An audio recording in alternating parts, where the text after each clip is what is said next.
Every day, we're given many chances to make someone else's life a little better. This is the topic of my sermon, so I'm going to repeat it, okay?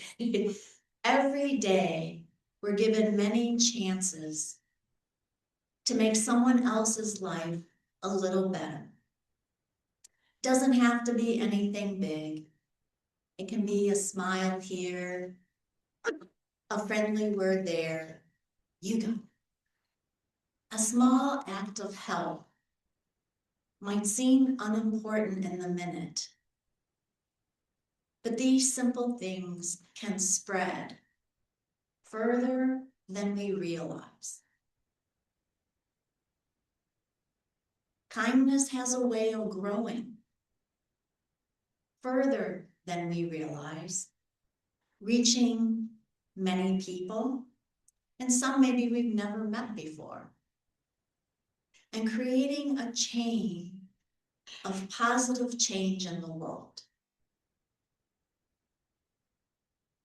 And that's why it's so valuable to hear stories that remind us of this.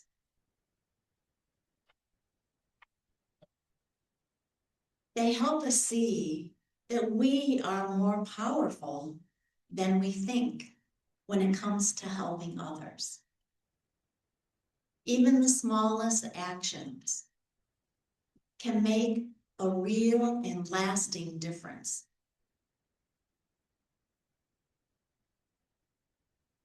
As a medium, I talk to many spirits who have shared their story.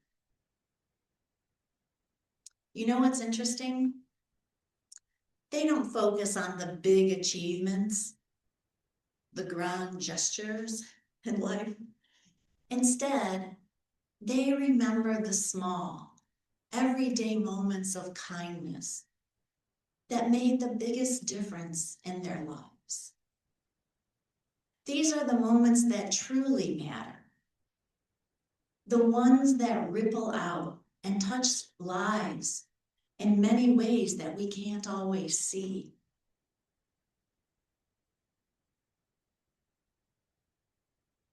Here is my personal story. I am a sales rep. I sell scientific research instruments to universities and biopharma companies.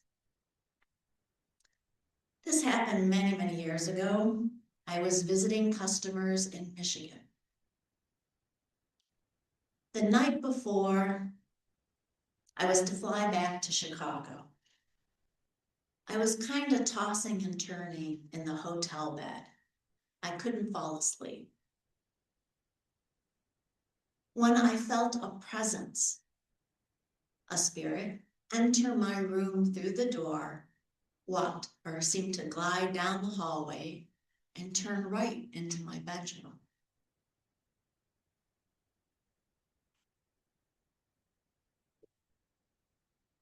At that time, I wasn't as experienced as a medium, and there was always this initial sense of unease when a spirit would come by and visit me. So I was able to get over it that day, and then I was able to communicate with the spirit. And how we communicate is really, we think our thoughts that we project it to the spirit. And what we call that is telepathy. So for those of you that, here's the commercial starting, for those of you who want to take our mediumship classes in 2026, you'll be learning about this and you'll be developing your telepathy to talk with spirits. Okay. So going back to my story. This was a late night for me, and I had to work the next day and then fly back to Chicago.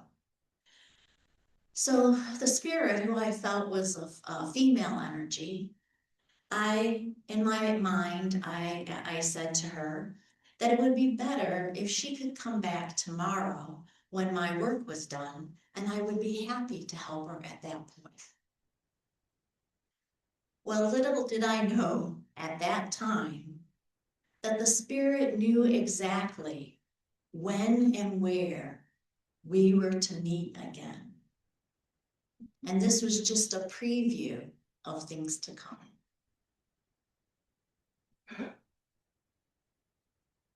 So the next day, I checked out of the hotel, visited my customers, and then headed to the airport for my flight home.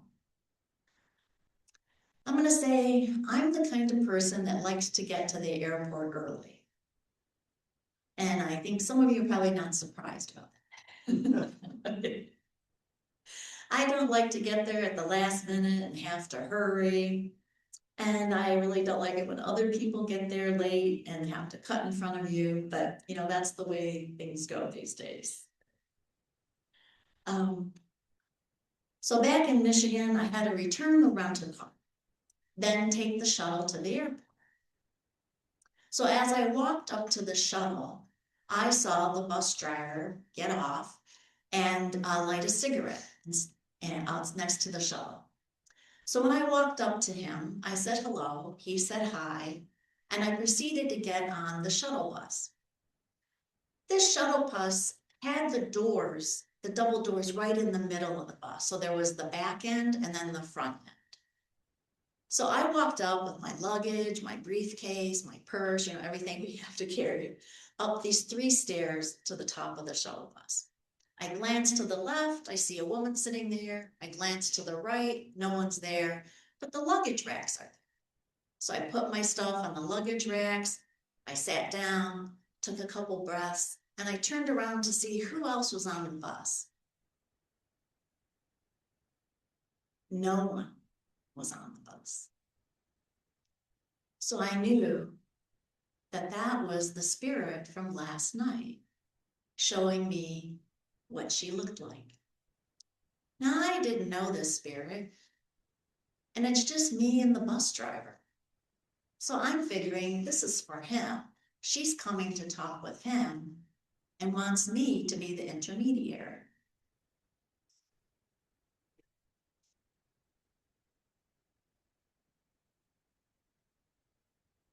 Now, as many of you have traveled, and I've traveled a lot for work, this is the first time I've ever seen an empty shuttle bus.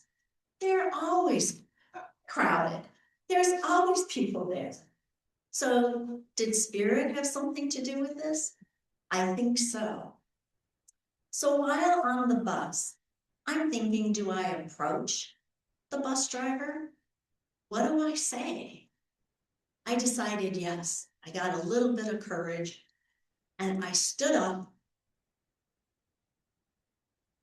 only to talk myself out of it, and I sat back down. So then I felt like the energy of the female spirit, and I stood up again. I felt confident again. And I kind of thought to myself, well, here goes nothing. Let's see what happens. I didn't know how to start a conversation with this bus driver. I did walk over to him while he was standing next to the bus. And to be honest, it was so many years ago, I don't really remember exactly what I said, but it went something like this. I'm sensitive to spirits.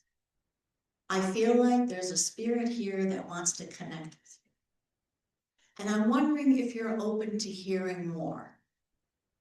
And then I stopped. And he looked at me kind of like, what? And hesitantly he said, sure. Actually, I don't think either one of us knew what was going to happen next. I started by describing the woman that I saw on the bus. And because of her young age, and the bus driver is a little bit older, I thought maybe she was a niece of his. And so I mentioned that to him, and he said, no, he wasn't sure who this was. But I know this woman's not here for me, right? So it's gotta be him. And once again, those who are taking the mediumship courses, this happens quite often. When you give messages, people are gonna say, no, I don't know who you're talking about. But you have to keep on trying. So then I was trying to get more information from the spirit. help me, identify you to the bus driver. So I was getting information that this bus had been in an accident, and I asked the bus driver that. Has this shuttle been in an accident recently? What do you think he said? No. Right. But then he thought about it for a little bit and he said, yeah, it was that he was in the hospital for something minor. And though his coworkers told him that the replacement driver came and was driving his route and he had gotten in an accident. So I felt like this was validated. Then later I thought,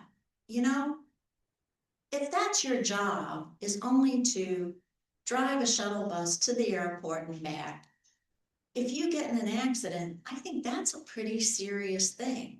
You could almost lose your job over that. So I was also picking up from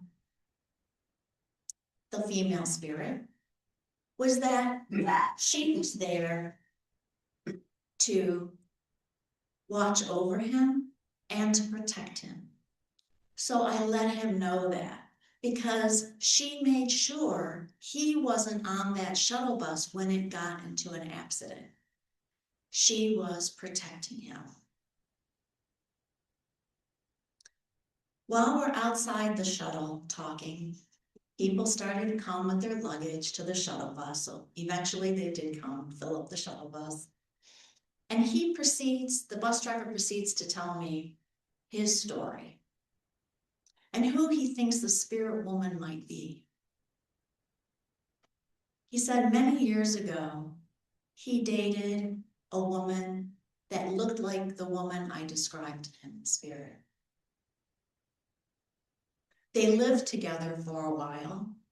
She was very nice and beautiful, and they got along. But at one point in their relationship, they both realized that there was something missing. So they decided to break up. It was a friendly split, and they both moved on. The bus driver went his separate way. Then the bus driver continued to say, his mother lived in the neighborhood where this woman had moved to be with her boyfriend. And after a few years, she and her new boyfriend got married. A few more years go by, and the bus driver is visiting his mother in that neighborhood, and she tells him what happened to his previous girlfriend.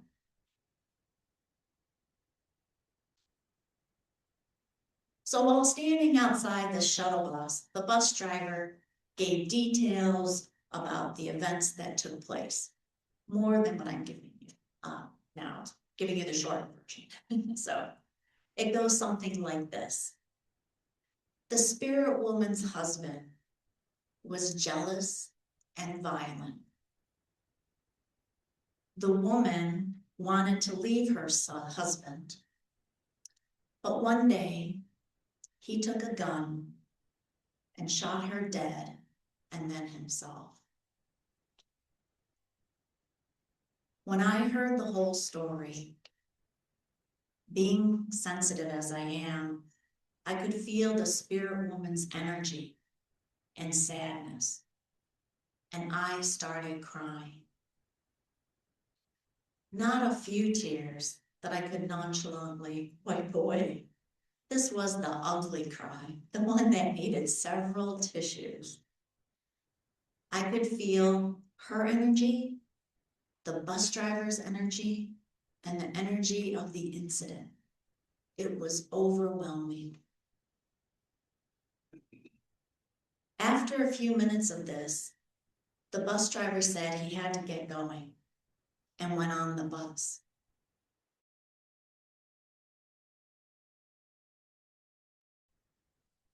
And I did not want to get on that shuttle.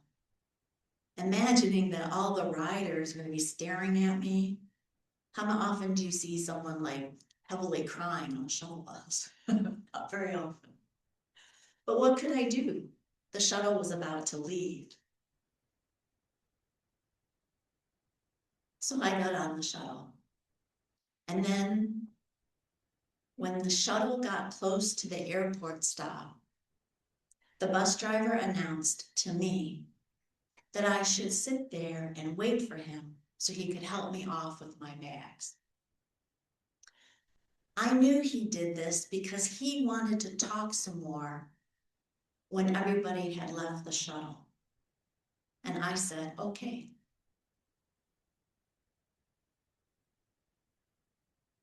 And that's why I go to the airport early, just in case something like this happens. So once again, Spirit made it possible for us to be alone on the shuttle to talk. The woman's spirit knew the bus driver was a good guy, and this was her last good relationship. The bus driver was very grateful for our talk. This connection with the three of us was such an intense moment that I will never forget it. To me, this woman's spirit experienced a loving relationship with the bus driver, an honest relationship that was meant to be. Why did this happen to this lovely woman, taken out in the prime of her life? Maybe she had to experience a loving relationship and then a non-loving relationship. I do not know. I don't even want to guess, because that's what it would be, just a guess. The funny thing is, though, that a few weeks later, the company I was working for had a reorganization, and I no longer covered Michigan. That was the last time I flew to Michigan for business, and I never saw the bus driver nor the woman's spirit again.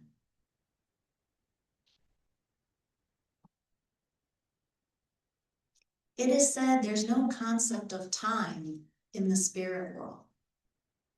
But I believe spirit knows timing better than we do.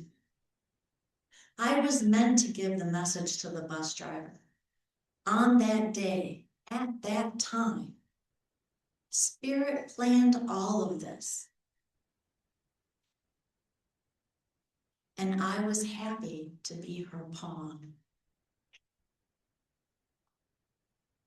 Never underestimate the power of our actions.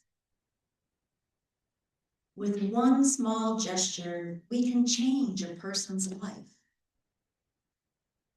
There are many ways to show kindness. Kindness is simply being friendly and considerate. There is evidence of this everywhere. Kindness is considering another person besides ourselves and acting without expecting anything in return.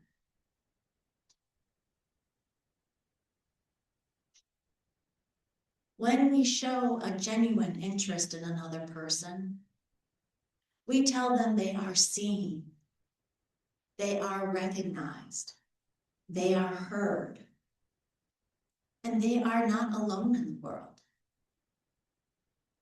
We are not alone.